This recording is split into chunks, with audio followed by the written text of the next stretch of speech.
A new form of combined arms combat. How drone warfare has evolved in Ukraine. With so much energy going into their destruction, most small drones won't fly more than 4 or 6 times before being shot down, one expert said. From tiny quadcopters buzzing over frontline trenches with cameras and grenades to flying bombs lugging warheads weighing dozens of kilograms, pounds into kilograms, pounds. Into Kiev and Moscow, drones have marked the Ukraine war like none before it.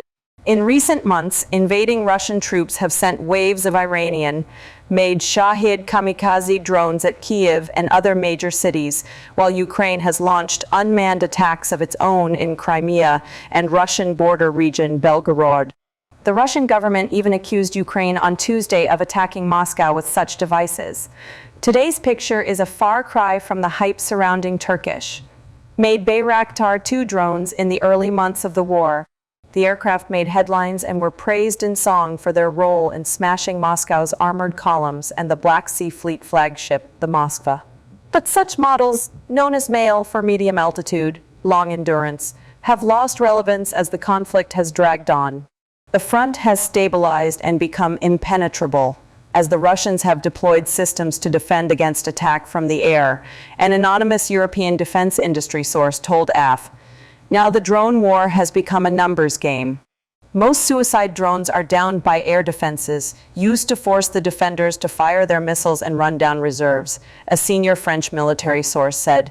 You also create terror and uncertainty at all times. Over the long term, that has value, the source added. Eroding enemy air defense cheaply is especially vital for Russia, whose production of long-range missiles is limited to around 40 per month. Analysts Jack Watling and Nick Reynolds of British Defense Think Tank Russi wrote in a recent report. Moscow's Air Force launches large numbers of aircraft to increase the number of potential axes of threat and to identify gaps in Ukrainian air defense where traditional missiles could get through, they said. Kiev also uses commercially available Chinese propeller-powered drones or old Soviet jet-powered reconnaissance drones that can attack well inside Russian territory, the European industrial source said. Front lines. The vast majority of drones are smaller models used on the front lines for both reconnaissance and attack. Ukrainian troops have published many videos on social media showing modified commercially available drones dropping bombs onto Russian soldiers' positions. On any given 10-kilometer, 6-mile stretch of front line, it is typical for there to be between 25 and 50 UAVs, unmanned aerial vehicles. From both sides, Russi's Watling and Reynolds wrote, Purpose. Built Ukrainian Furia and Russian Eleron. 3 drones range up to 50 kilometers, while modified commercial quadcopters, many bought through crowdfunding, can venture fewer than 10. The swarms have pushed both sides into deploying electronic defenses, lowering the cost of countering devices that are too cheap to be worth shooting down with pricey missiles. Russian forces now employ approximately 1 major electronic warfare system per tank of frontage, according to Russi, with more specialized capabilities further up the chain of command. The Russians have stepped up their electronic warfare game. It's a huge change, the senior French officer said. Even individual Russian platoons are now equipped with anti-drone weapons, Russi said, including directional jammers and arrays for hijacking UAVs, anti-drone rifles that emit jamming signals are the absolute basics of defense. What really works are non-portable jammers deployed close to the front line, the European industry source said. But such big spheres on tripods with generators are easily spotted and have a limited life expectancy, they added. High attrition, drone and anti-drone warfare were a new form of combined arms combat, the French officer said.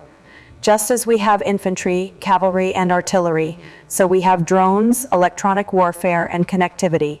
With so much energy going into their destruction, most small drones won't fly more than 4 or 6 times before being shot down, the officer added. Ukraine has said they are losing around 10,000 drones per month across the large range of devices they use. A figure impossible to verify that could be aimed at securing more Western aid.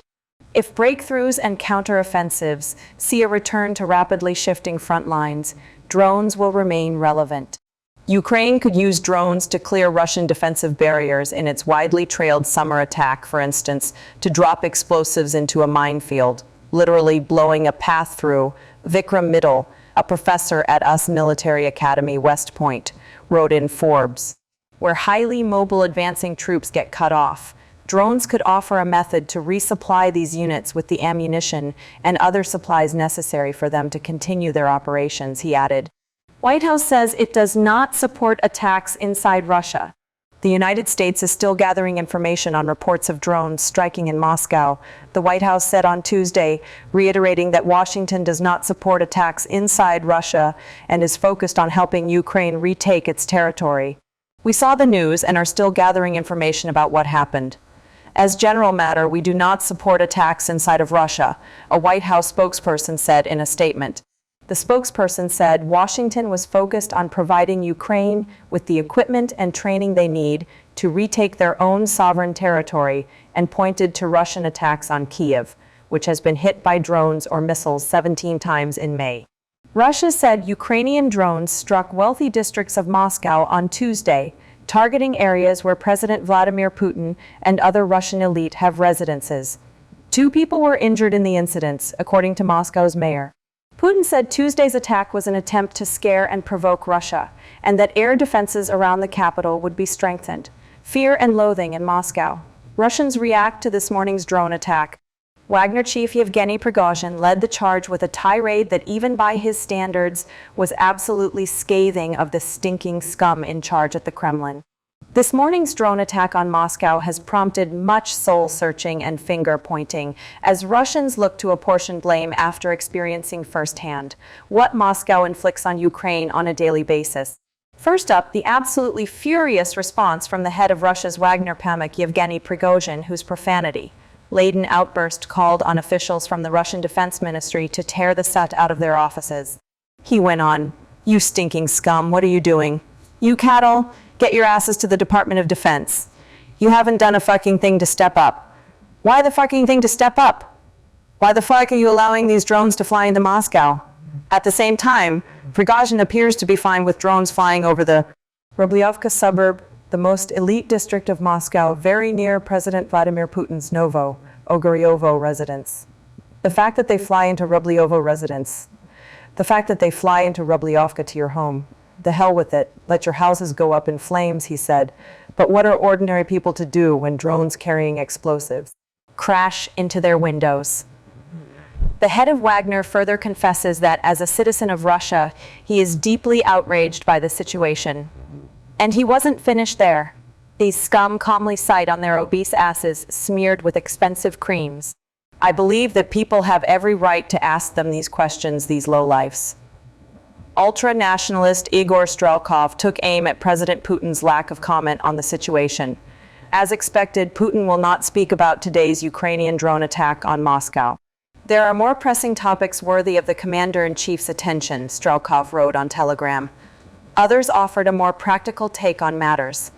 Moscow journalist Alexander Kinstein suggested Moscow needed urgent reinforcement of its defenses, saying, "The drone squadron's raid on Moscow today is a new reality to be understood. Undoubtedly, Ukraine's sabotage and terrorist attacks will only increase, and defense and security measures must be drastically strengthened, especially concerning countering drones. It includes finally adopting the necessary legislation." Meanwhile, those in charge of these defenses were keen to play down the event, with Moscow Mayor Sergei Sobyanin assuring early this morning that little harm was done. In the early hours of this morning, a UAV attack caused minor damage to several buildings. All the city's emergency services are on the scene. They are investigating the circumstances of what happened. "No one has been seriously injured so far," he commented. On social media, Russians' reactions ranged from fear and panic to hatred. "Why are Russians leaving Moscow en masse?" wrote one person. "It's horrible what's happening on the outskirts of the capital." Some residents of the Belgorod region, which has regularly come under fire from Ukrainian artillery, warned Moscow's experience this morning is just the beginning, and it is time for Moscow citizens to get used to attacks. It is just the beginning, a warm-up, so to speak. So either Moscow citizens have to get used to attacks, as we have done, or the officials in charge need to get moving and do something substantial apart from the tales of the red lines. Another person took a far more conciliatory tone, suggesting Russia should enter into negotiations to avoid drone attacks. I keep wondering, are drones really needed in military conflicts? Can't the conflict be resolved peacefully? People know how to negotiate, and history is replete with examples. The raids are likely to be seen as a psychological blow and a major embarrassment for the Kremlin, which has gone to great lengths to say the protracted conflict in Ukraine does not pose a threat to Russians. The Kremlin insisted that there was no threat to Russians, adding that Putin was being informed of the attacks in real time.